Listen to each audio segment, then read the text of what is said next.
Cadê a galera que vai começar, chegando na campus com a ideia, vai sair daqui com um negócio estruturado e agora é a hora de aprender a ferramenta que vai te ajudar a colocar a tua ideia no papel para depois você executar essa ideia e depois você fazer muito dinheiro com isso e voltar aqui para contar para a gente.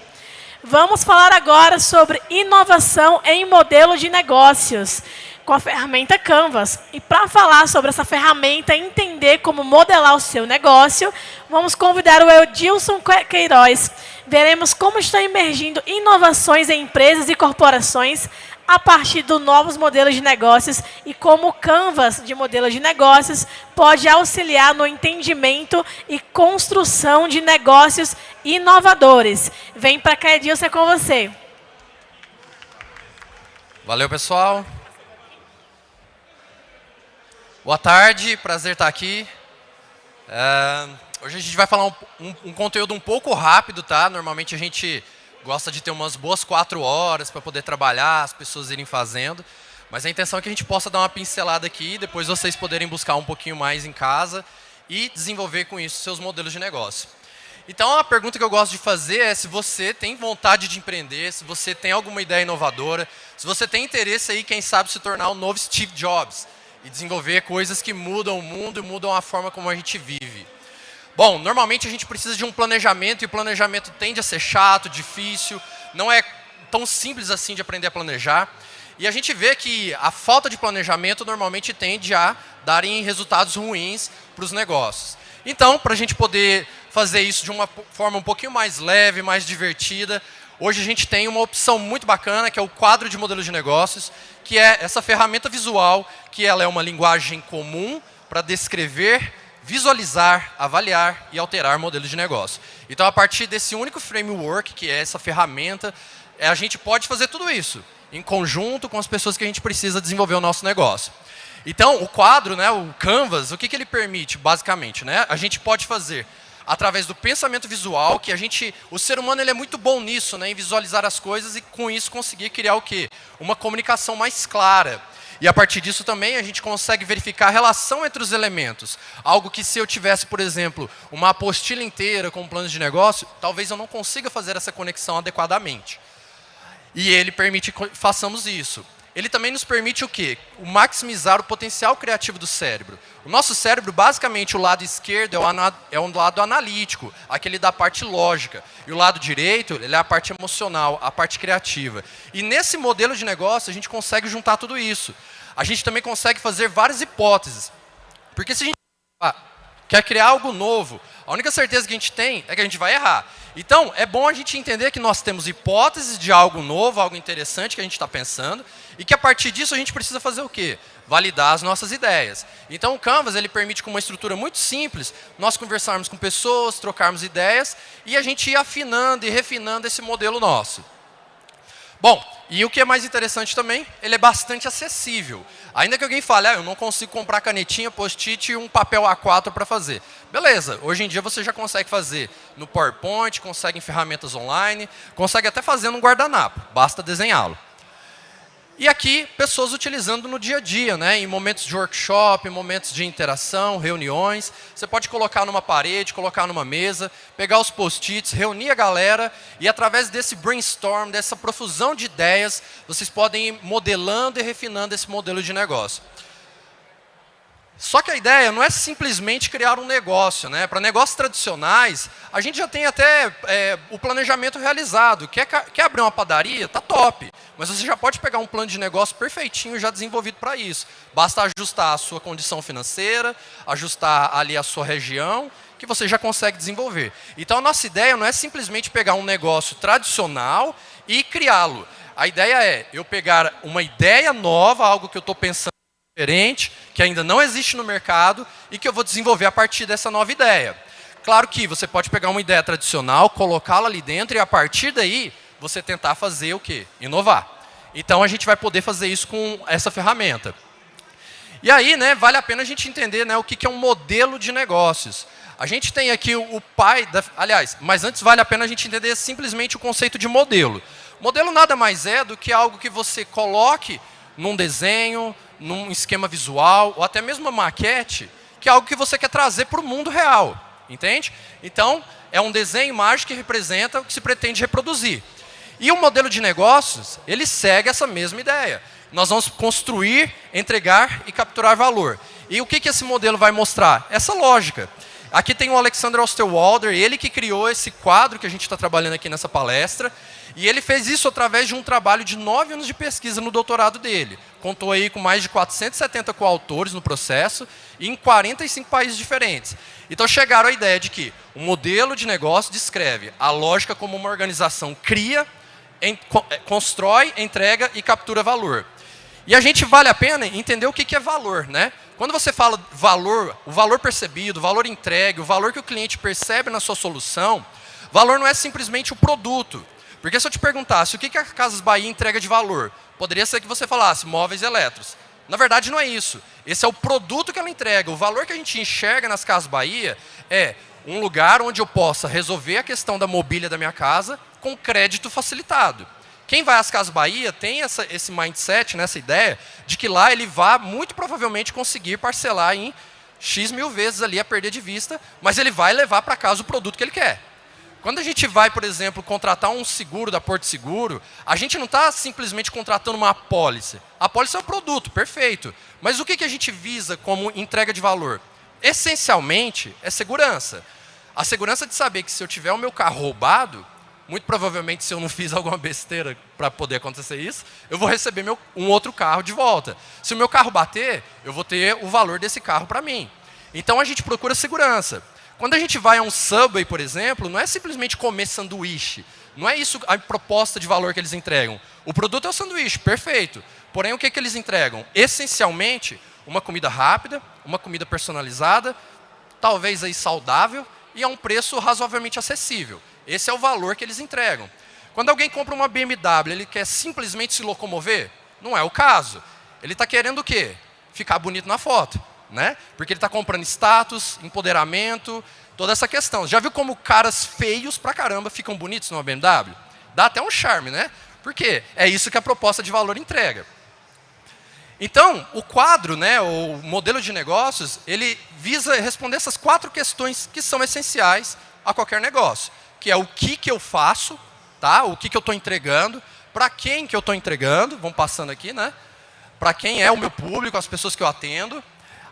Como eu vou fazer isso, não passou, e o quanto que isso vai custar, tanto para mim, como empresa, né, na minha parte de custos, quanto para o meu cliente na parte de receitas para o meu negócio. Então, a gente tem esse modelo completo, e ele ainda vai destrinchar essas 4 questões em 9 blocos, que é aqui que a gente vai se focar um pouquinho mais, né, para entender como preencher a ferramenta. Então, a gente vai lidar ali com a parte dos clientes, deixa eu ver aqui. A gente vai lidar com a questão dos clientes, quem é o público que eu estou atendendo, a parte do valor que eu estou entregando, lembra do benefício que a gente falou? A gente vai falar um pouquinho sobre os canais que eu utilizo para poder entregar essa proposta de valor, a parte do relacionamento que eu tenho com o meu cliente, que a gente vai falar ali do coração dele, como conquistá-lo, né? A gente vai falar um pouquinho de caixa, a receita, os recursos principais, as atividades-chave que eu tenho que executar para que esse negócio aconteça da forma correta. Vamos falar ali das parcerias principais, as pessoas com quem eu tenho que ter uma parceria de negócio para que o negócio rode bem. E também a gente vai falar da estrutura de custo, porque tudo isso aí vai custar alguma coisa e a gente vai ter que dar um jeito de bancar. Então, nada melhor do que começar o Canvas, a gente entendendo um modelo de negócio muito tradicional que eu acredito que a maioria de vocês conheçam, né?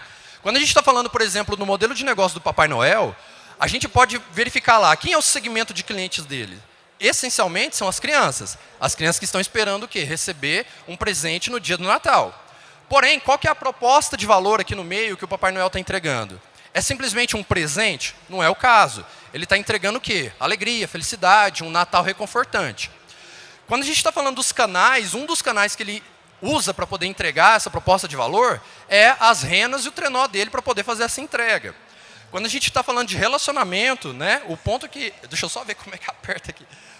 Nem adianta. Um dos pontos que ele tem ele se relaciona com as crianças por meio de cartas, nas quais ele conhece a criança, sabe os desejos e anseios dela em relação ao presente que ela quer ganhar. Quando a gente está falando de fontes de receita, a gente está falando ali que ele recebe os biscoitos e o leite das crianças que deixam ali as meias na lareira, né? Pela lenda lá dos americanos, por exemplo. Os recursos principais, a gente tem ali, por exemplo, a rena, o trenó, o duende, que é um recurso humano, vamos dizer assim, que vai ajudá-lo a desenvolver esse processo. Os brinquedos que poderia ser, por exemplo, dos estoques dele. As atividades-chave, uma das principais dele é fazer a entrega. Se ele não entregar esses presentes, de nada adianta ele criar todo esse processo. Os parceiros principais, essencialmente, seriam os correios, né, o serviço postal, para poder entregar as cartinhas. Os 3 reis magos, que inventaram esse conceito e propagam, né, quando deram ouro, incenso e mirra para Jesus, quando ele nasceu. E a fonte de custos, pois é, está vazio aqui, né? Então eu tomei a liberdade de pegar essa imagem e preencher do meu jeito aqui, que seria botar aqui não está funcionando. A carteira, tá? Do seu pai, da sua mãe. Desculpa, Papai Noel não existe, tá? Aquele menino ali vai chorar, tá? Mas e também tomei a liberdade, né, de trazer ali a imagem de uma criança feliz. Que isso poderia ser, sim, a fonte de receita do Papai Noel, tendo em vista que ele não é um negócio que visa lucro. Tanto que modelos de negócio, a gente aplica a negócios que visam lucro, a gente pode aplicar a qualquer iniciativa humana que gere valor. Né? Se a gente está, por exemplo, desenvolvendo um projeto social, você fala, eu não vou ganhar nada com isso. Claro que ganha. Você ganha experiência, ganha amizades, ganha a sensação de dever cumprido. Isso é uma fonte de receita para você, por isso que você vai e faz alguma coisa. O governo, qual que é a fonte de receita dele? Basicamente, o índice de melhoria da vida do cidadão. Então, todo negócio, toda iniciativa humana que configura daquela forma que a gente viu, eu crio, eu entrego e capturo valor, cabe a gente desenvolver por meio de um modelo de negócio como esse. Então, outros demais conceitos, agora já vindo para aplicação dentro da ferramenta, que eu falei que a gente usa post-its, né? Então, a ideia não é fazer um arco-íris, tá? A ideia não é que você use todas as cores possíveis para ficar bem colorido. Na verdade, isso vai te atrapalhar. A ideia é que você pegue a ferramenta e, de um jeito mais prático, use para um único segmento de clientes, o que for relacionado a ele, você vai colocar uma cor para ele, tá? Então, se você tem lá, por exemplo, 2 segmentos, um em azul e outro em roxo, por exemplo, tudo que tiver em azul e roxo, você sabe que é relacionado a ele. É meio como se você colocasse uma tag em um post-it. Onde tiver lá aquela cor, você fala, opa, isso aqui tem a ver com esse segmento de clientes. O amarelo, ele é comumente utilizado, não é uma regra, tá? Mas ele é comumente utilizado para quando o elemento que está lá no meu canvas, ele é comum a todos, tá? Então a gente usa a cor amarela. Ah, eu não tenho amarelo, então combina ali com quem você está fazendo. Olha, eu vou usar outra cor aqui, que é a cor básica para tudo. E aí a gente destina essa ou essa cor para esse segmento de clientes. Então, a gente vai falar um pouquinho agora sobre os 9 blocos, entender cada um deles e como preenche, tá?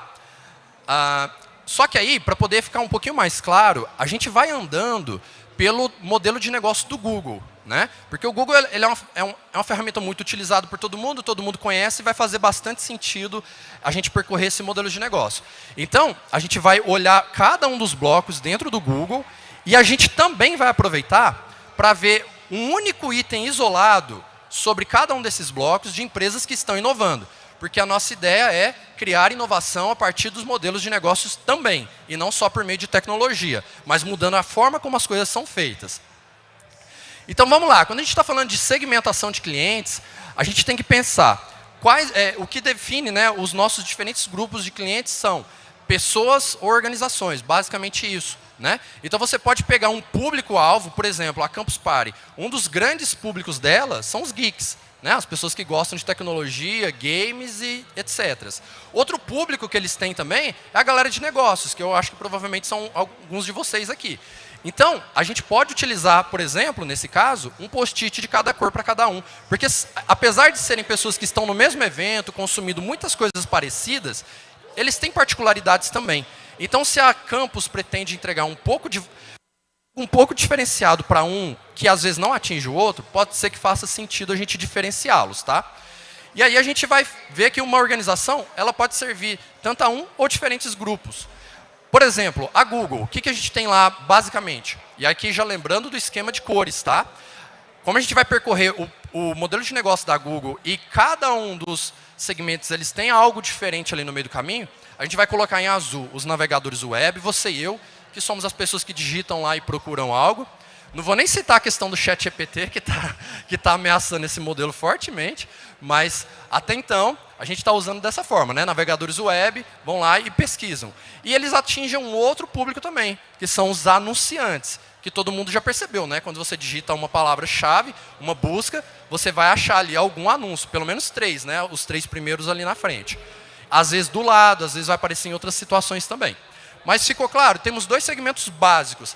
Ah, Edilson, eu acho que tem outro. Beleza. O que a gente tenta trabalhar com o Canvas são os essenciais, tá? Aquilo que a gente vê como essência do Google, basicamente seria isso. Pode ser que eu esteja errado na minha análise. Perfeito. Mas aparentemente a gente está trabalhando com isso quando a gente fala do Google, tá? E já fica outra ideia. No Canvas não existe bem certo ou errado. Tem aquilo que eu percebo. Se eu quiser ter certeza, é bom eu sentar com o CEO da Google e perguntar para ele como é que é, de fato. Né? Mas é o que a gente avalia é isso. E aí a gente tem, por exemplo, a Apple inovando no modelo de negócio dela, que antes a Apple era essencialmente uma empresa de hardware, produzia computadores e também software para esses computadores. E aí perceberam que tinha um mercado diferente, os consumidores de música. Então, eles, com a estrutura que eles tinham, eles criaram uma outra segmentação de clientes. Agora eles estão atuando nesses 2 nichos. Agora não, né? Já tem bastante tempo isso. Mas lá naquela época foi uma forma deles inovarem na questão dos clientes deles. Vamos para o próximo, que seria a entrega de valor que a gente vai fazer, né? Então aqui descreve o pacote de produtos e serviços que criam o valor para o segmento de cliente específico. Isso é o que está no livro, tá? Mas assim, a gente pode levar mais para aquela questão do benefício. Então vale a pena a gente se perguntar aqui, né? Que valor estamos entregando para o nosso cliente?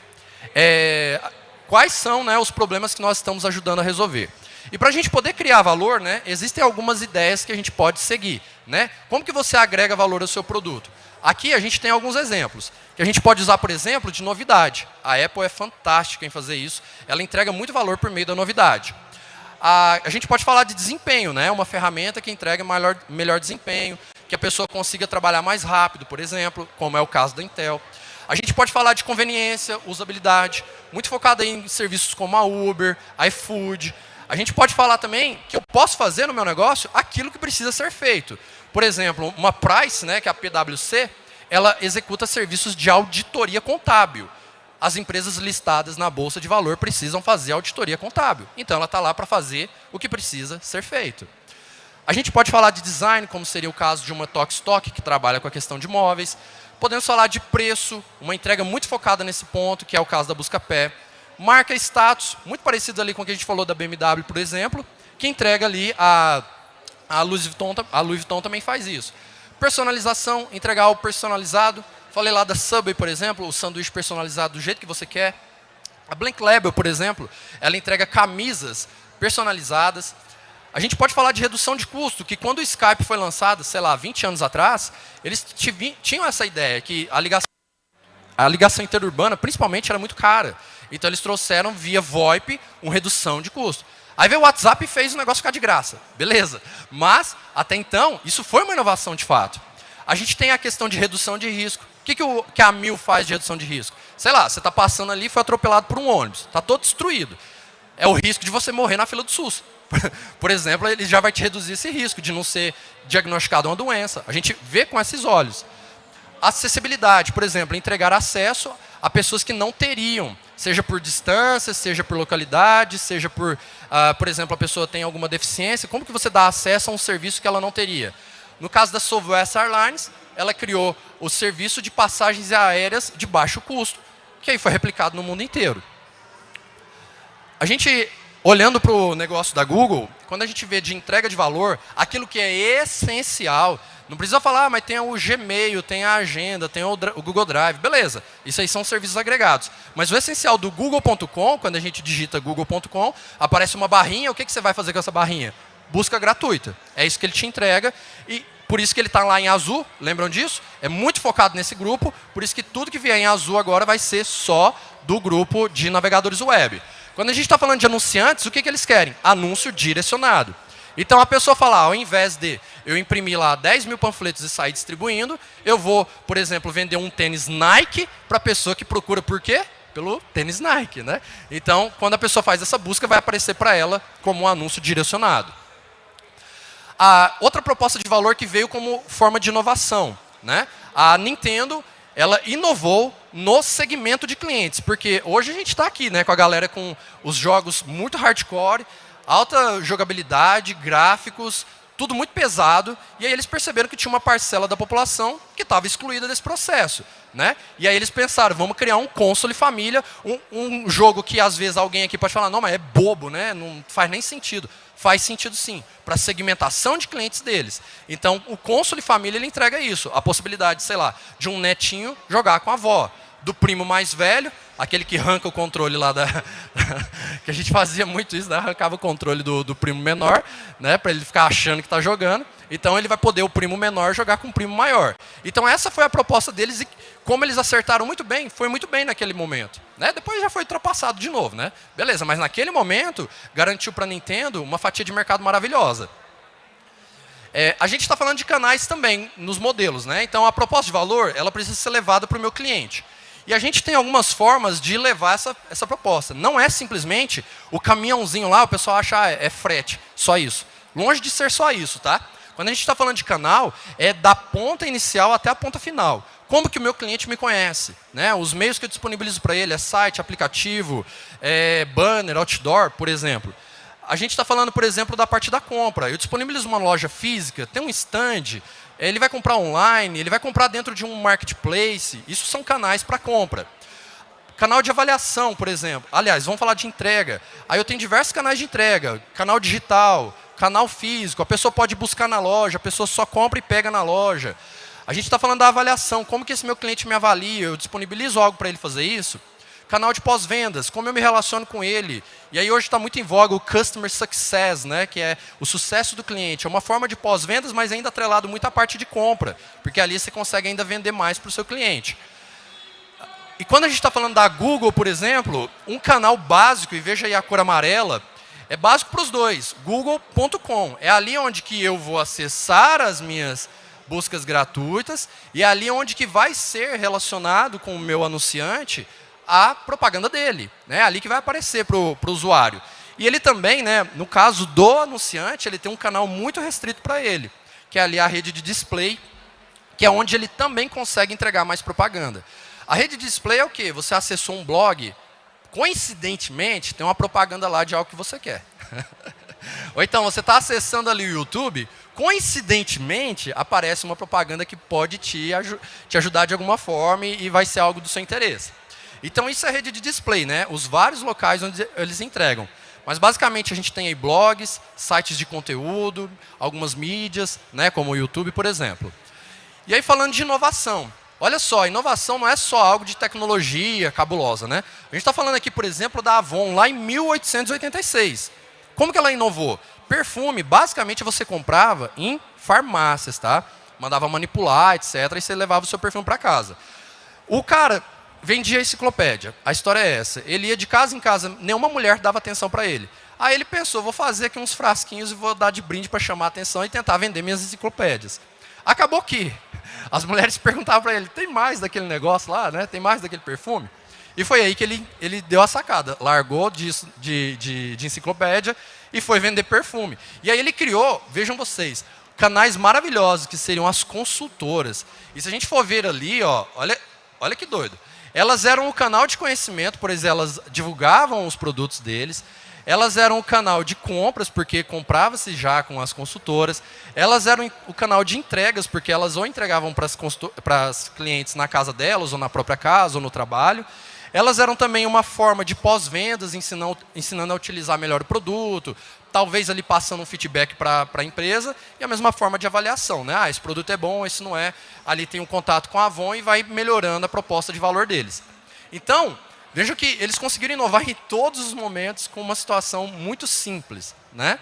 Então, a gente pode ver que não precisa necessariamente entender de tecnologia para entregar inovação. Você tem que pensar fora da caixa, como a gente falou ali agora há pouco. Bom, vamos falar de relacionamento. O relacionamento, ele é basicamente a forma como a gente interage com o nosso cliente, a gente estabelece mesmo uma relação de confiança, de até afeto, dependendo do tipo de negócio, né? Já viram como é consumidor de Apple? Os caras é chato, né? Fica numa fila 2, 3 dias para poder comprar o produto. O que acontece que eles conseguem isso, né? Uma das formas que a gente pode ter de relacionar com o nosso cliente é a gente fazer isso totalmente automatizado, por exemplo, é o caso da Google, né? Muito dificilmente alguém aqui consegue conversar com alguém lá. Ou a gente pode ter algo muito pessoalizado, como poderia ser uma proposta de valor de um restaurante de alto padrão. Ou uma intersecção entre os dois, né? Um pouco de automação, junto ali com um pouco de processos pessoais, né? De interação humana, que a gente pode falar, né? A gente também tem essa questão de eu saber exatamente o que o meu cliente deseja, quem é esse meu cliente, nome, telefone, endereço. Eu creio que a Google e a Apple sabem que está todo mundo aqui, né? Porque eles têm os nossos dados, eles sabem quem somos nós, nossa preferência, etc. Mas também você pode ter negócios que você não tem necessariamente dados do seu cliente. Muito comum, por exemplo, o mercadinho, posto de gasolina, esses mais tradicionais. Isso é ruim? Não necessariamente, tanto que eles rodam, dão lucro e está aí. Faz muitos anos, né? Mas, claro, o que a gente puder fazer de trazer mais dados e, quem sabe, aliar a tecnologia a isso, top, vai ajudar bastante. Mas, às vezes, um negócio que é de alta tecnologia, ele pode ter que migrar para um atendimento mais humanizado, por uma questão mesmo de sobrevivência, de gerar mais engajamento do cliente, etc. Então, a gente também está falando de relacionamento, ao mesmo tempo que a gente está falando de estratégias. Vamos dar alguns exemplos aqui. Por exemplo, a maioria dessas empresas aqui, de tecnologia, etc., vai ter lá o seu login e seu perfil, onde eles sabem o que você quer, o que você gosta, e aí eles vão te oferecer exatamente o conteúdo que você quer. O YouTube, por exemplo, trabalha muito com a questão de recomendação. Ele vê seus vídeos que você assiste, ele vai associando um ao outro e vai te entregando aquilo que você gosta. Por exemplo, na Udemy, né, você pode comprar lá cursos. Então, você pode se valer da questão das comunidades, onde as pessoas vão falar dos cursos, avaliar, dizer que é uma porcaria, dizer que é muito bom, que valeu a pena. Na GetNinjas, por exemplo, para contratar serviços freelancers, né, encanador, sei lá, eletricista, lá você vai poder ver a reputação deles, isso é uma forma de se relacionar. Nespresso, por exemplo, criou o clube para poder falar de café, recomendar café, chorar quando o café queimou, sei lá. Tem um clube para as pessoas falarem de café. Ali a gente tem, por exemplo, o Personalité da Itaú. Às vezes são agências separadas mesmo, né, com outra estrutura. Ali um pé rapado como eu não entra. Então ali é dedicado para aquela pessoa que tem, sei lá, 10, 15 milhões parado na conta corrente, né, para o cara poder movimentar. A gente está falando, por exemplo, às vezes, de um simples ponto de vantagem, como é o caso do quilômetro de vantagem do Ipiranga. Então, aquilo que você puder criar de relacionamento, saber do seu cliente, o que ele gosta, como ele consome, faz muito sentido, né? Por que negócios muito tradicionais ainda vão muito bem? Porque ali, às vezes, a pessoa tem contato direto com o dono sabe o nome da pessoa, os funcionários ali interagem muito bem com ele. Mas, claro, o que a gente puder criar de soluções dentro desse ramo faz muito sentido. Quando a gente está falando aqui da Google, o nosso relacionamento com eles, veja lá a parte azul, é automático e personalizado. Automático porque a gente não tem interação humana, não tem mesmo, tá? É muito difícil eu, né, um pobre mortal, eu não consigo acesso aos caras. Se tiver aqui, eu acho que eles vão passar reto por mim. Não vão nem querer conversar. Agora, para anunciantes, por exemplo, eles têm uma plataforma dedicada, que é onde o anunciante vai lançar a verba dele, o orçamento, vai falar, olha, eu quero essa e essa palavra-chave. Quando o cliente pesquisar por Nike Shox, por exemplo, aparece lá, estou disposto a pagar tanto por isso. E questão de inovação, olha só uma forma diferente de inovar. A Warby Parker, o que ela faz? Para cada óculos comprado, eles doam um óculos para quem precisa, né? Pessoas carentes.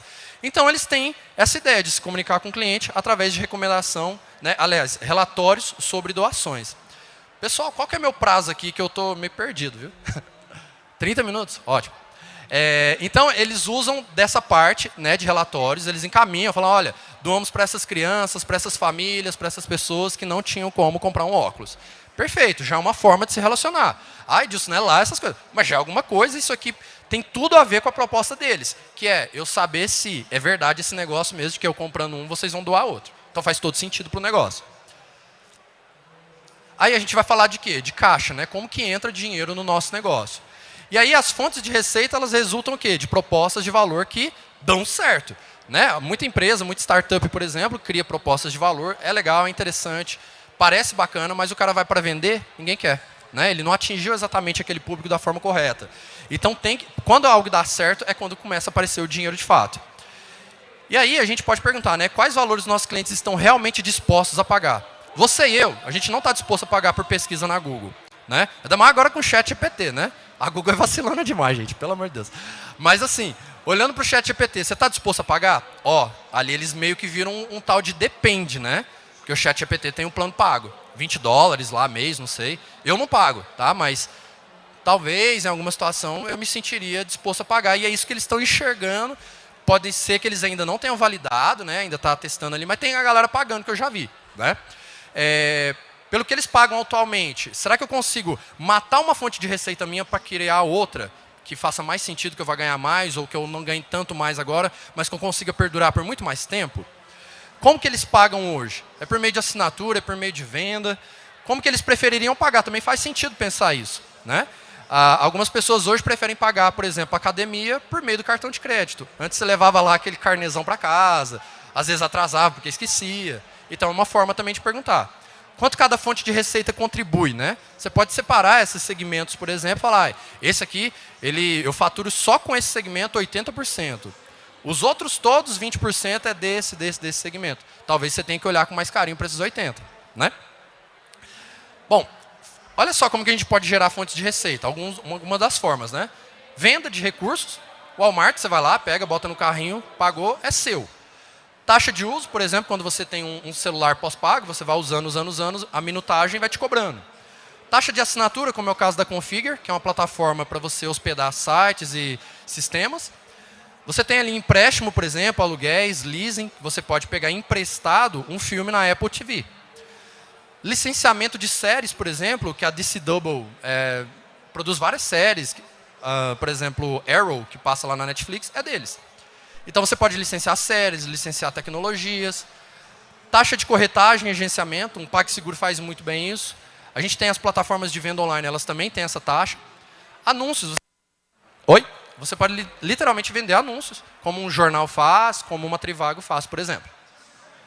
Olhando para a Google, olha só que interessante. O azul ele vem para cá também para a gente observar, né, ficar atento ao fato de que não se cobra do usuário ali que faz as pesquisas.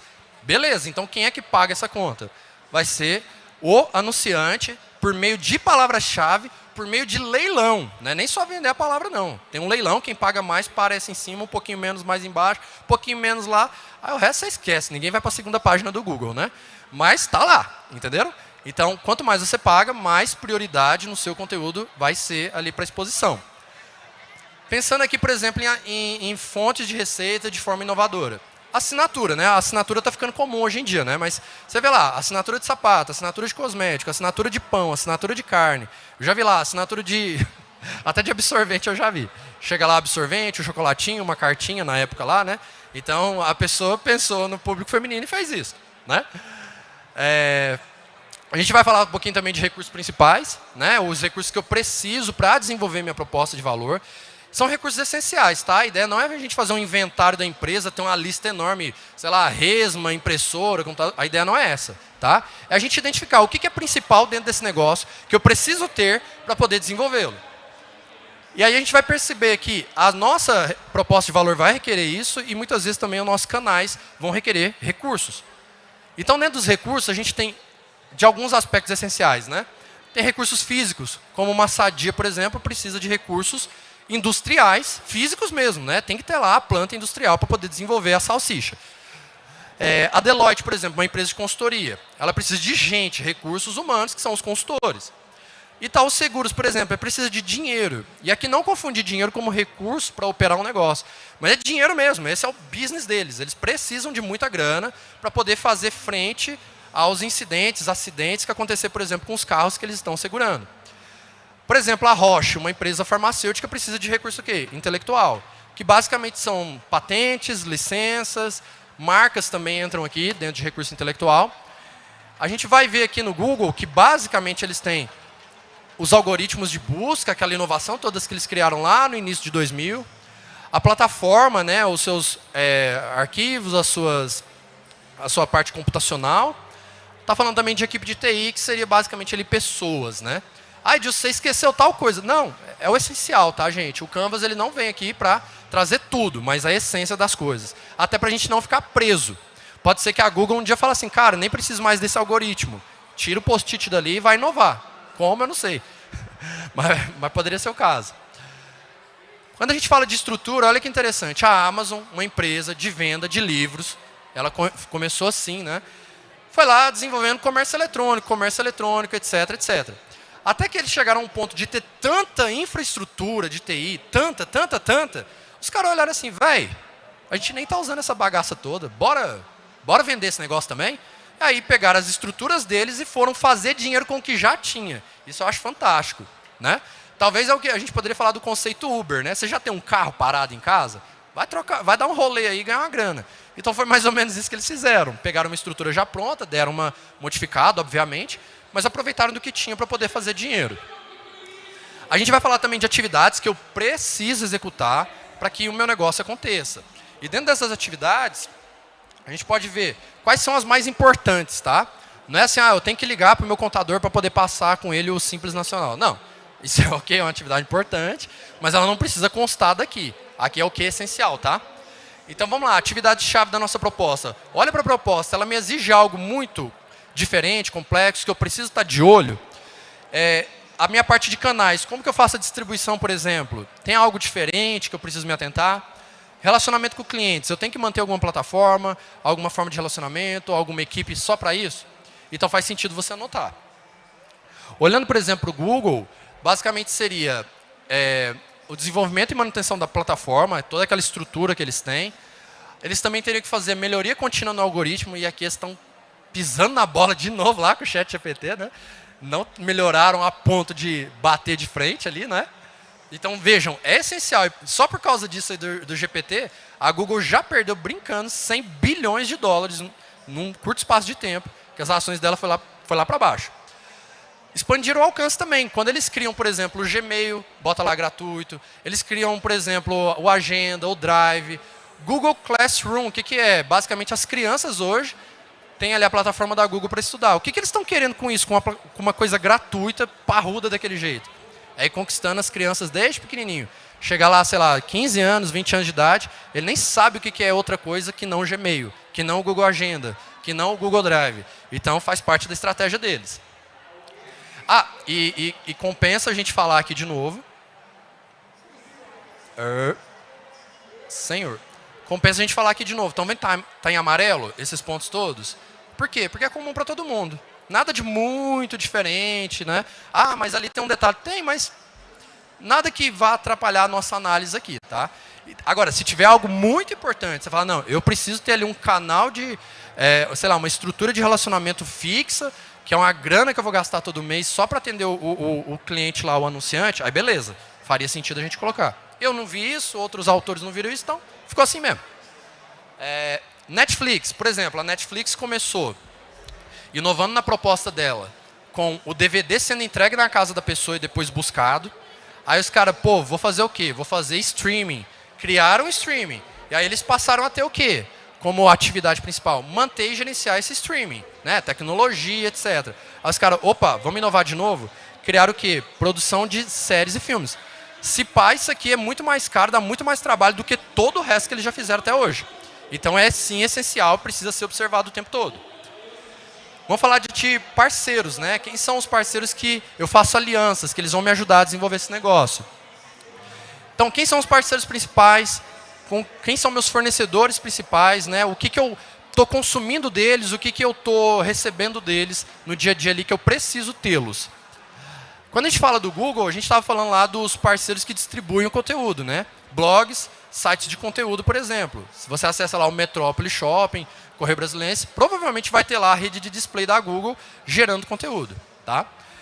Talvez até não, porque eles são muito grandes, né? Eles fazem o negócio sozinho, mas outros podem, com certeza, estar utilizando. Então, colocamos aqui um parceiro principal. Basicamente esse. Poderia falar, a Campus Party é um parceiro principal, vou pôr ali. Não enxergamos assim, né? Mas, se fosse o caso, botaríamos, tá? E para pensar, por exemplo, em inovação com parcerias. A P&G, ela é mais ou menos aquela parecida ali com a 3M, né? Que desenvolve várias soluções, etc. Eles precisam inovar o tempo todo, criar inovação tecnológica, inclusive. Então, para poder não ficar para trás, eles estão acessando cientistas externos, pessoas que não têm vinculação nenhuma com eles, por meio de desafios. Sei lá, eles falam, eu quero que produza uma vassoura voadora até a data do Halloween. Beleza, lança lá, quem desenvolver 10 milhões de dólares eu pago. Aí os caras saem correndo para poder desenvolver. Quem desenvolver melhor e primeiro, obviamente, né? Então, eles usam de parceiros externos. É uma forma diferente também de fazer. E a gente vai falar de custos, né? Porque tudo isso aqui, com certeza, tem custos, né? E nessa parte de custos, ela nem é tão complexa normalmente. A gente olha para essas partes todas e pensa, o que é mais caro? O que é mais relevante? Onde que eu estou desperdiçando mais dinheiro? Traz para cá. É meio que uma cópiazinha assim, tá? Mas é muito relevante para a gente ficar atento àquilo que me exige mais atenção na parte de custos. Então, quais são os mais importantes envolvidos nessa operação, né? Aqui na Google, por exemplo, a gente poderia dizer que é desenvolvimento e manutenção dessa plataforma, os algoritmos, etc. Tá? E a gente poderia colocar aqui também que seria a comissão dos blogs, né, e esses sites de conteúdo. Se a Google cobra lá R$1 pela propaganda, pode ser que o blogueiro leve ali 15 centavos desse valor. É algo relevante, então a gente pode colocar aqui dentro. Ah, Edilson, você está errado, ele não ganha quase nada. Beleza, tira daqui então. O post-it ele é feito para isso, tá? Se você tem uma premissa que você não tem certeza, não, vamos alterar, tira logo, não tem que ter apego nenhum. Ah, eu não quero perder o insight, bota, cola do lado. Pronto, cola de um quadrinho ao lado, deixa ali, mas não fica apegado, tá? Apego a ideias não é algo bom para inovação, tá? O que é bom é fazer aquilo que dá certo.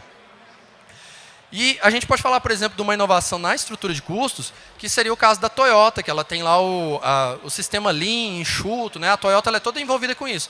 E criaram lá o Just in Time, que basicamente eles não mantêm custos de estoque.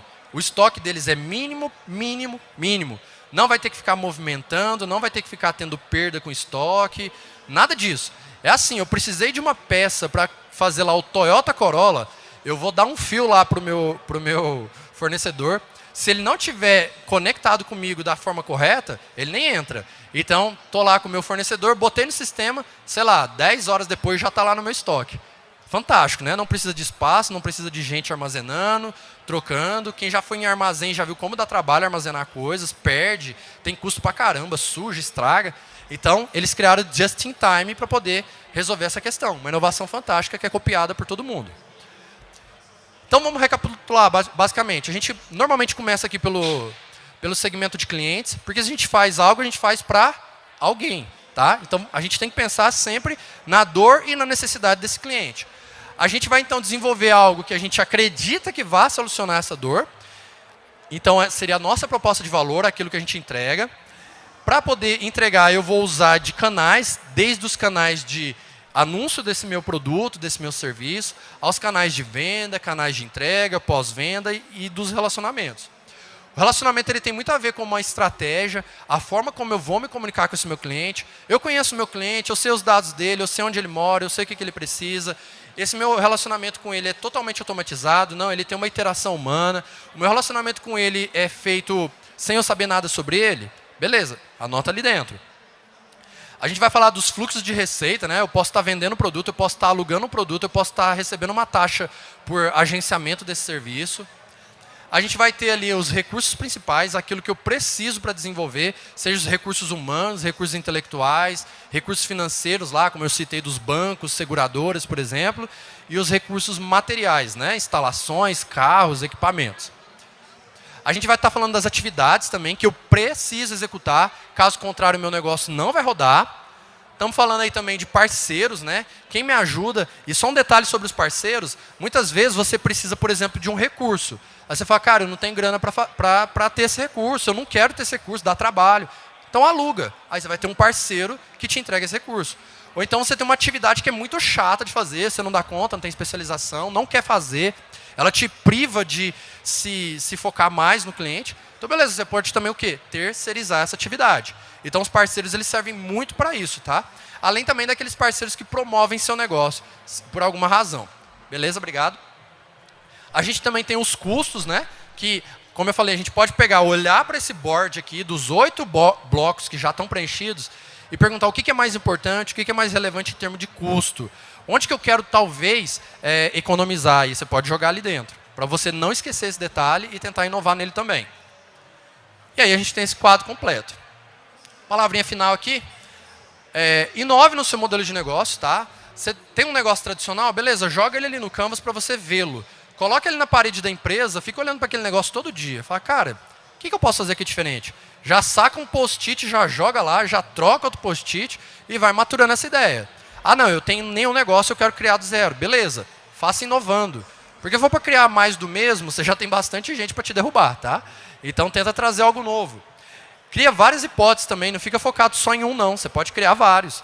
Né? Pode pegar, sei lá, um PowerPoint, colocar um modelo numa página, outro em outra, e aí você vai desenvolvendo suas hipóteses. Valide rapidamente também, né? Que os processos de desenvolvimento de negócio, a maioria deles, quando a gente vai ver, fala, valide rápido, não fica pensando não. Vai lá, troca ideia, faz a interação com o cliente, vende sem ter o produto. Para que ter o produto para vender? Vai lá, vende, aí você fala, não, guarda aí que agora eu vou lá desenvolver para você. Né? Então, essa é uma forma também de a gente validar rápido. Se as pessoas querem comprar, talvez, né, faça sentido você desenvolver. É melhor do que desenvolver e ninguém querer, né? E eu já caí nesse erro, tá?